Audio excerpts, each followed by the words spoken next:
सबसे पहले करना क्या है, जो सबसे महत्वपूर्ण पत्र लेखन होता है, जो कि पहला मैं आपको बताने वाला हूँ, जो कि दिया है कि बिजली समस्या के निराकरण हेतु अपने जिले के बिजली विभाग को एक शिकायती पत्र लिखिए। मेरे प्यार बच्चों, बिजली समस्या पर समझ लीजिए कि आप लोगों को 100% मेरी गारंटी है कि ये आप लोगों को पत्र लेखन पूछेगा ही पूछेगा, क्योंकि बिजली आपके गांव में सही से नहीं आ रही है, तो बिजली विभाग को एक शिकायती पत्र आप कैसे लिखेंगे, ठीक है, इसको हम लोग देखते हैं। सबसे पहले लिखने का फॉर्मेट क्या होना चाहिए मेरे प्यारे बच्चों, सबसे पहले आप क्या कीजिएगा, क्वेश्चन को जरूर उतार दीजिएगा, डायरेक्ट आंसर मत लिखिएगा, मैं बता रहा हूं आपको, क्वेश्चन को उतार दीजिएगा। क्वेश्चन को उतारने के बाद छोटा सा एक लाइन का है क्वेश्चन आप उतार लीजिएगा, फिर आप उत्तर ब्लैक पेन से लिखिएगा। किस पेन से लिखना है मेरे प्यारे बच्चों, इतना आप याद रखिए, जो जो पॉइंट बता रहा हूँ, उत्तर को आपको ब्लैक पेन से लिखना है, और जो क्वेश्चन आप उतार रहे हो, क्वेश्चन भी आपको किस पेन से उतारना है, ब्लैक पेन से ही उतारना, जिस प्रकार मैं उतारा हूं, देख रहे हो कितना अच्छे से लिखा हुआ है। फिर नीली पेन से लिखोगे सेवा में। एक बात याद रखना मेरे प्यारे बच्चों, सेवा में लिखने के बाद आपको कॉमा जो दिया हूं मैं, कॉमा जरूर आपको लगाना है। जो कॉमा का इस तरह चिन्ह में यहाँ पे दिया हुआ, इस तरह यहाँ पे कॉमा, ये बहुत जरूरी है, इसी को देख के एग्जामिनर नंबर देता है। सेवा में फिर कॉमा, फिर बिजली विभाग, फिर कामा लगाओगे। इसके बाद बिजली विभाग कहा कि मेरठ के हैं तो मेरठ, इसके बाद आप खड़ी पाई। यह लाइन शुरू की मिस्टेक आपको नहीं करनी है। इसके बाद फिर ब्लैक पेन से एक आपकी हेडिंग रहेगी विषय, किस विषय में आप लिख रहे हो मेरे प्यारे बच्चों, तो विषय का नाम है बिजली की अनियमित आपूर्ति, मतलब बिजली डेली से नहीं आती है, ठीक है, डेली बिजली आप लोगों को नहीं मिलती है, इसलिए आप शिकायती पत्र लिख रहे हो। इसके बाद मान्यवर, मान्यवर के बाद कामा। ये जो कामा है ना, बहुत अहम रोल है, कामा आपको बहुत जरूरी है लगाना है, क्योंकि एग्जामिनर अगर कामा देख लिया ना तो नंबर आपको दे देगा। इसके बाद लिखने के बाद फिर पूरी अपनी कहानी लिखना चालू कीजिए। जैसे आप कैसे लिखोगे मेरे प्यारे बच्चों, जैसे बिजली नहीं आ रही है आपके गांव में, तो क्या कंडीशन से क्या लिखोगे, लिखोगे कि हम जैन नगर कॉलोनी के निवासी, ठीक है, आप क्या ध्यान बिजली समस्या की ओर आकर्षित कराना चाहते हैं। पानी तथा अन्य कार्यों के लिए बिजली की सर्वाधिक आवश्यकता ग्रीष्म काल में ही होती है, और हम सब अप्रैल के प्रारंभ से ही अनुभव कर रहे हैं कि भरपूर गर्मी प्रारंभ होने से पूर्व ही बिजली की आपूर्ति कम हो गई है। मतलब आप कंडीशन में दर्शा रहे हो कि गर्मी में ज्यादातर बिजली की समस्या आवश्यकता होती है, लेकिन यहाँ पे हम देख रहे हैं कि अभी अप्रैल महीना ही नहीं स्टार्ट हुआ कि बिजली यहाँ पे कम आने लगी है। फिर लिखोगे कि बिजली जीवन की मूलभूत आवश्यकता है, कोई भी लोकप्रिय सरकार इसकी उपेक्षा नहीं करती, ठीक है। हमारी कॉलोनी में बिजली आपूर्ति प्रारंभ और बंद होने की कोई समय भी निर्धारित नहीं है। हमारी कॉलोनी में से एक प्रतिनिधि मंडल इस संबंध में बिजली आपूर्ति अधिकारी से मिला था, और उन्होंने 1 सप्ताह में बिजली आपूर्ति बढ़ाने का वचन दिया था। खेद है कि आज 3 सप्ताह व्यतीत हो जाने पर भी कोई कार्रवाई इस संबंध में नहीं हुई है। इसका लिखोगे आगे कि इस स्थिति में आपसे हमारा निवेदन है कि कृपया हमारी समस्या की ओर ध्यान दें और इसका शीघ्र समाधान कराएं। यदि बिजली आपूर्ति तुरंत बढ़ाना संभव नहीं हो तो कम से कम उसका समय तो निर्धारित किया जा सकता है, शीघ्र कार्यवाही की आशा में। इसके बाद लिखोगे कि हम जैन नगर के निवासी, जितने लोगों का सिग्नेचर कराना चाहते हो, 2 लोगों 3 लोगों का सिग्नेचर कर लेना, और डेट बहुत जरूरी है, डेट जरूर आप लिखिएगा, नहीं तो डेट से नंबर कट जाता है। तो मेरे प्यार बच्चों, यह था इस तरह निबंध लिखा, पत्र लेखन लिखा जाता है, ठीक है। पत्र लेखन मेरे प्यार बच्चों इस तरह लिखा जाता है। तो मैं अभी आपको ट्रिक बताऊंगा कि अगर पत्र लेखन कोई नहीं आ रहा है तो कैसे लिखोगे। ये तो मैं आपको बता रहा हूँ, पूरा अच्छे तरीके से लिखे ताकि आप पढ़ लो, इसको याद कर लो। अभी लास्ट में आपको बताता हूँ 2-3 ठे लेकर कि पत्र लेखन आपको कुछ भी नहीं आता है तो किस प्रकार आप लिखोगे। ये पहला वाला आपको कंप्लीट हुआ कि नहीं, इसको किसी कीमत में मेरे प्यार बच्चों आपको तैयार करना है, क्योंकि बहुत ही ज्यादा इंपॉर्टेंट है मेरे प्यार बच्चों ये वाला, ठीक है। चलिए दूसरा देखते हैं। दूसरा मेरे प्यारे बच्चों जो है, ये तो बहुत ही ज्यादा इंपॉर्टेंट है, ये तो कॉमन है, ये तो कॉमन है, हमेशा आपसे पूछेगा कि शुल्क मुक्ति हेतु अपने विद्यालय के प्रधानाचार्य को प्रार्थना पत्र लिखे, ठीक है। फुल फीस कंसेशन इंग्लिश के पेपर में आता है, ठीक है, लेटर लिखने के लिए, और हिंदी का भी पत्र लेखन में तो आएगा ही आएगा कि अगर पूरी फीस माफ आपको करवाना है तो अपने विद्यालय के प्रधानाचार्य को आप कैसे पत्र लिखोगे मेरे प्यारे बच्चों, ठीक है। ये तो बहुत ही ज्यादा इंपॉर्टेंट है, इस पे स्टार आप बना लो, कम से कम 3 स्टार बना लो, इतना ज्यादा इंपॉर्टेंट है। इसको तो आप लोगों को किसी के पे याद करके जाना ही जाना है, ठीक है। देखो फिर वही चाहिए, उत्तर ब्लैक पेन से लिखोगे, सेवा में कामा जरूर लगाना है, कामा में क्या रहना, कामा आपको लगाना है। इसके बाद श्री प्रधानाचार्य, फिर कामा आप लगाओगे। स्कूल का नाम लिखोगे जवाहर पब्लिक स्कूल, आपका जो भी स्कूल का नाम होगा आप लिख सकते हो, ठीक है। आपको जो भी स्कूल का नाम है मेरे प्यारे बच्चों, आप स्कूल का नाम लिख लेना, एड्रेस लिख लेना, जैसे इनका नाम है, ये कहाँ पे स्कूल है, जनकपुरी दिल्ली में है, सेक्टर 18 में, तो यहाँ पे 18 हमने लिख दिया। ठीक है, आप अपने स्कूल का भी नाम यहाँ पे लिख सकते हो मेरे प्यारे बच्चों, कोई इसमें दिक्कत नहीं है। सेवा में श्रीधर प्रधानाचार्य लिखने के बाद अपना एड्रेस अपने स्कूल का लिख दो। ठीक है, इसके बाद विषय, ब्लैक पेन से विषय, किस विषय में आप लिख रहे हो भाई, तो शुल्क मुक्ति हेतु प्रार्थना लिख रहा हूँ, मतलब कि पूरी फीस माफ करवाने के लिए मैं प्रार्थना पत्र लिख रहा हूँ। इसके बाद मान्यवर महोदय, फिर कामा लगाओगे, कामा लगाने के बाद फिर पूरी अपनी कंडीशंस कैसे लिखोगे, देखो कंडीशंस कैसे लिखा जाता है, लिखोगे सविनय निवेदन है कि मैं आपके विद्यालय का कक्षा 10B का विद्यार्थी हूँ। मेरे पिताजी अपने छोटे से व्यवसाय द्वारा बड़ी कठिनाई से परिवार का पालन पोषण करते हैं। कमर तोड़ महंगाई के कारण काफी कठिनाइयों का सामना करना पड़ रहा है। घर में प्राय आवश्यक वस्तुओं का अभाव रहता है। मेरे 4 भाई बहन विभिन्न स्कूलों में पढ़ रहे हैं और उनकी पढ़ाई लिखाई आदि के खर्चे का मानसिक बोझ पिताजी के सिर पर सदा रहता है। मैं अपनी कक्षा का परिश्रमी छात्र हूँ और कक्षा में सदा प्रथम स्थान प्राप्त करता हूँ। ठीक है, खेल कूद में भी मेरी अच्छी रुचि है।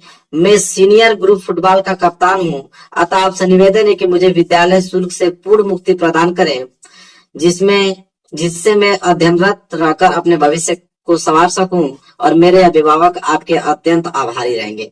मेरे प्यारे बच्चों, अगर आप शुल्क मुक्ति लिख रहे हो तो इसमें ऐसा कंडीशंस लिखो कि आपकी जो घर की कंडीशंस बहुत ही ज्यादा खराब है, आप फीस देने लायक सक्षम नहीं हो, ये सारी चीजें लिखना।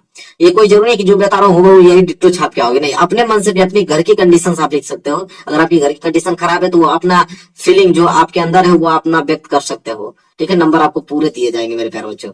फिर नीचे लिखोगे कि आपका आज्ञाकारी शिष्य, बहुत लिखना जरूरी, सतीश कुमार। यहाँ पे नाम लिखने के लिए नहीं आता तो XYZ लिख दीजिएगा। इंग्लिश में तो XYZ लिखते हैं, लेकिन हिंदी में आप लिख लीजिएगा क ख ग लिख देंगे तभी भी चलेगा। लेकिन याद रखिए डेट लिखना बहुत जरूरी है, यह नेसेसरी है डेट लिखना। और कक्षा 10B का विद्यार्थी होती है, डेट बहुत ज्यादा जरूरी है, इतना बातें आप याद रखना, डेट बहुत ज्यादा जरूरी है। ये दूसरा सबसे ज्यादा इंपॉर्टेंट था मेरे प्यारे बच्चों। आज वीडियो में 4 नंबर आप लोगों को बिल्कुल क्लियर हो जाएगा, ये दावा के साथ में कह सकता हूँ। ठीक है, इसके बाद मैं ट्रिक भी आप लोगों को क्लास में बताऊंगा कि कोई पत्र लेखन अगर अलग से आ जाता है तो उसको कैसे ट्रिक से लिखोगे, लेकिन अलग नहीं आएगा, दावा के साथ में कह सकता हूँ, अलग नहीं आएगा, यही आएगा। चलिए, और तीसरा जो सबसे ज्यादा इंपॉर्टेंट है मेरे प्यारे बच्चों, क्योंकि आपको मालूम है कि बैंक से ऋण प्राप्त करने के लिए पत्र लिखने के लिए जरूर देगा। जैसे यहाँ बोला है केनरा बैंक, यहाँ पे स्टेट ऑफ बैंक बोल सकता है, यूनियन बैंक बोल सकता है, बहुत बोल सकता है, लेकिन आपका लिखने का तरीका यही होना चाहिए। केनरा बैंक के प्रबंधक को अध्यानरात ऋण प्राप्ति है तो एक पत्र लिखे। मतलब इसका कहने का मतलब यह है कि अगर बैंक से आप लोन लेना चाहते हो, ऋण लेना चाहते हो, तो आप कैसे प्रबंधक को, जो बैंक के प्रबंधक होंगे उनको कैसे आप पत्र लिखोगे लोन के लिए, ये बहुत ज्यादा इंपॉर्टेंट है। इतना बातें आप याद रखना, बहुत वेरी वेरी मोस्ट इंपॉर्टेंट है। कैसे, उत्तर ब्लैक पेन से। ठीक है, सेवा में कामा तो भूलना ही नहीं आप लोगों को। फिर श्रीमान शाखा प्रबंधक महोदय, क्योंकि बैंक को लिख रहे हो तो शाखा प्रबंधक ही लिखोगे। महोदय लिखने के बाद कामा, बैंक का नाम लिखना, कौन सा बैंक है, केनरा बैंक, शहर शाखा वाराणसी में। आपके गांव का भी कोई बैंक होगा तो बैंक का नाम लिख दीजिएगा, लेकिन याद रखिएगा कौन सा बैंक यहाँ पे दिया, केनरा बैंक है तो आप केनरा बैंक ही डालिएगा, यूनियन बैंक रहेगा यूनियन बैंक डालिएगा, स्टेट बैंक रहेगा स्टेट बैंक, ग्रामीण बैंक रहेगा ग्रामीण बैंक डालिएगा, जो भी बैंक रहेगा उसको आप डालना है। जैसे केनरा बैंक है केनरा बैंक, शहर शाखा वाराणसी। फिर विषय ब्लैक पेन से डालिएगा, किस विषय में आप भाई पत्र लिख रहे हो, तो किस विषय में लिख रहे हैं, तो अध्ययन के लिए ऋण प्राप्त है, तो मतलब अध्ययन के लिए मतलब कि आप पढ़ाई के लिए बैंक से लोन लेना चाहते हैं तो आप यह पत्र लिख रहे हैं। इसके बाद लिखोगे महोदय, महोदय के बाद कामा लगाने के बाद फिर पूरी कंडीशंस लिखी जाती है। कंडीशन में क्या लिखोगे कि मैं विकास कुमार जैन ने चौधरी चरण सिंह विश्वविद्यालय मेरठ से BSc किया हूँ, किससे, भौतिकी और रसायन और गणित से मैंने BSc किया हुआ है और परीक्षा प्रथम श्रेणी में 70% अंकों के साथ उत्तीर्ण की है। आपको ये बताना पड़ेगा, तभी तो आपको सरकार लोन देगी। अगर पढ़ने में आप अच्छे हैं, अपनी डिग्री व्यक्त करेंगे, तभी ना आप लोगों को जो बैंक वाले होंगे लोन देंगे। ठीक है, तो आपको अपनी पूरी डिग्री लिखनी पड़ेगी। फिर लिखा है कि मैंने MBA द्वितीय पाठ्यक्रम में प्रवेश लिया, मतलब मैं MBA सेकेंड सेमेस्टर में पढ़ रहा हूँ और साथ साथ प्रशासनिक सेवाओं की परीक्षा के लिए भी तैयारी करना चाहता हूँ, मतलब UPSC की तैयारी करना चाहते हैं। मेरा अध्ययन अबाध चलता रहे, इसके लिए मुझे 2 लाख रुपए की आवश्यकता है। मतलब भाई जानते हैं ISPC की तैयारी करने के लिए वो लोन ले रहा है तो 2 लाख रुपए तो लगेंगे ही लगेंगे। फिर है कि मुझे पता चला है कि आपके बैंक की अनेक ऋण योजनाओं में से एक योजना के अंतर्गत अध्ययन के लिए भी ऋण प्रदान किया जाता है। मतलब वो कह रहा है कि आपके बैंक बहुत सारे लोन देता है, लेकिन उसमें से पढ़ाई के लिए भी लोन देता है, इसलिए मैं ये पत्र लिख रहा हूँ।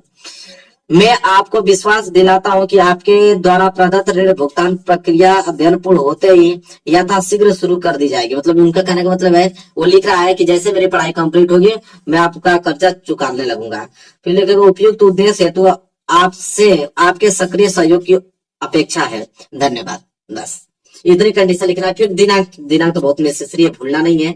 संलग्न, उसके साथ आपको मार्कशीट अपना संलग्न करना पड़ेगा। देखो सभी उत्तीर्ण परीक्षार्थियों को अंक प्रतियां और प्रमाण पत्र, ठीक है, मतलब जितना भी आपके पास डिग्री है उसके सभी फोटो स्टेट करके आपको जमा करना पड़ेगा, ताकि बैंक वाले देख पाए कि लड़का पढ़ने में अच्छा है कि नहीं, उसके पास कौन सी डिग्री है, ठीक है। तो उसके लिए आपको संलग्न करना पड़ेगा। फिर इसके बाद आपको नहीं करना पड़ेगा, आपको बस लिखना है। मैं आपको बता रहा हूँ, ये नहीं कि आप पेपर में अपना डिग्री ले, अब हाई स्कूल इंटर पढ़े तो आपको पहली डिग्री तो वही है, तो उसको जमा करोगे तो खुद आप डिग्री के लिए पेपर दे रहे हो। ये लिख दीजिएगा लाइन में। इसके बाद भवदी में लिखिएगा जो आपका नाम है विकास कुमार जैन। तो नाम तो नहीं लिखा जाता है, आप क ख ग लिख दीजिएगा, क ख ग लिख दीजिएगा, ठीक है, कोई दिक्कत नहीं है। इसके बाद आप कहाँ के हैं, ठठरवाड़ा मेरठ के हैं, जो जो भी आपके गांव का नाम होगा अपना गांव का नाम लिख दीजिएगा।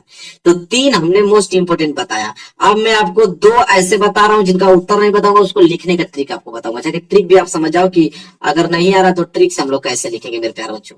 देखिए 2 थे, चौथा और एक पांचवा। चौथा है कि अपने क्षेत्र में व्याप्त गंदगी के कारण उत्पन्न डेंगू और मलेरिया जैसी भयंकर बीमारियों की जानकारी किसी दैनिक पत्र के संपादक को देते हुए पत्र लिखे। मतलब आपके गांव में बिल्कुल गंदगी है और गंदगी के कारण डेंगू और मलेरिया जैसी भयंकर बीमारी अगर फैल रही है, तो आप किसी दैनिक पत्र के संपादक को पत्र लिखना, तो आप कैसे लिखोगे। और एक पांचवा है कि आपकी बहन कस्बे से अपनी पढ़ाई पूरी कर आगे शिक्षा के लिए बड़े नगर में गई है और नगर के वातावरण में संभावित परेशानियों की चर्चा करते हुए उनसे बचने के तरीके उस पत्र द्वारा समझाइए। ठीक है मेरे प्यारे बच्चों, अगर आपकी बहन गाँव छोड़कर बड़े शहर में पढ़ने के लिए गई है, तो वहां की परेशानियों या वातावरण की परेशानियों को चर्चा करते हुए अगर उनसे बचने के तरीके अगर पत्र द्वारा समझाना, तो कैसे समझाओगे। अगर मान लीजिए सपोज दैट ये आ गया, ठीक है मेरे प्यारे बच्चों, तो कैसे आप लिखोगे इसको। सबसे पहले देखो मैं आपको बताऊं, दुनिया का कोई भी आप लोगों का पत्र लेखन आ जाए, पत्र लेखन कोई भी आ जाए, ठीक है, तो पत्र लेखन मेरे प्यारे बच्चों अगर आपको आ जा रहा है, तो सबसे पहले आपको करना क्या है, यहाँ पे जैसे आप कर रहे हो, सबसे पहले उत्तर में लिखना। ठीक है, उत्तर आपको बहुत जरूरी है। ठीक है, उत्तर में लिखने के बाद मेरे प्यारे बच्चों आप सेवा में जरूर लिखिए। क्या लिखेंगे, पहली लाइन आपकी यही होनी चाहिए, सेवा में। फिर आपको कामा जरूर लगाना है। इसके बाद देखो, अगर बैंक से ऋण लेना है तो बैंक का यहाँ पे शाखा प्रबंधक को ऋण लेना, तो उनका एड्रेस लिखोगे। या आपको बिजली समस्या के लिए तो बिजली का एड्रेस लिखोगे। या आपकी बहन को अगर पत्र लिखना है तो अपनी बहन का नाम लिखोगे और उनका पूरा एड्रेस, मतलब ये वाला पोर्शन आप एड्रेस पे छोड़ दीजिए, ये आपका एड्रेस होना चाहिए। ठीक है, तो सेवा में एड्रेस के लिए तो एड्रेस तो आप लिख लोगे। इसके बाद मेरे प्यारे बच्चों आपको सब्जेक्ट, सब्जेक्ट मतलब विषय होना चाहिए। अगली हेडिंग नीचे विषय, विषय मतलब किस विषय में आप यह पत्र लिख रहे हो, तो यह लाइन आपके विषय को छोड़ दो। विषय के बाद मेरे प्यारे बच्चों आप क्या लिखोगे, महोदय लिख सकते हो, ठीक है, या मान्यवर लिख सकते हो, महोदय या मान्यवर। या बहन को लिख रहे हो तो मेरी प्यारी बहन उसका नाम लिख सकते हो। ठीक है, तो महोदय लिख के कामा लगा दीजिएगा, मान्यवर लिख के कामा लगा, या मेरी प्यारी बहन, बहन को लिख रहे हो तो कामा लगा दीजिएगा। इसके बाद कुछ करने की जरूरत है ही नहीं। इसके बाद बीच में जो लाइन बचता है उसमें पूरी कंडीशन से लिखो, जिसमें आपको पता लिखना है। पूरी कंडीशन लिखने के बाद लास्ट में यहाँ पर जो बचता है, यहाँ पे आप डेट लिख दीजिएगा। डेट आप पूरा अच्छे से डालिएगा। नेम में आपको नेम नहीं डालना है मेरे प्यारे बच्चों। अगर इंग्लिश में है तो XYZ लिख लीजिएगा, हिंदी में है तो क ख ग लिख दीजिएगा मेरे प्यारे बच्चों। और यहाँ पे अपना मेरे प्यारे बच्चों एड्रेस लिख दीजिएगा कि आपका एड्रेस क्या है, अपना खुद का एड्रेस। ठीक है, वो तो यहाँ पे आप उनका एड्रेस लिखोगे जिनके यहाँ पत्र आप लिख रहे हो, जिनको पत्र लिख रहे हो, लेकिन अपना एड्रेस यहाँ पे नीचे लिख दीजिएगा। बस यही तरीका है और कुछ तरीका है नहीं। ये भी कॉमन है, ऊपर वाला भी कॉमन है, बीच में अपना बनाकर जो भी कंडीशन होगा उसको लिख ही पाओगे। बस यही तरीका है मेरे प्यारे बच्चों, और एक क्लियर हो जाएगा आप लोगों को।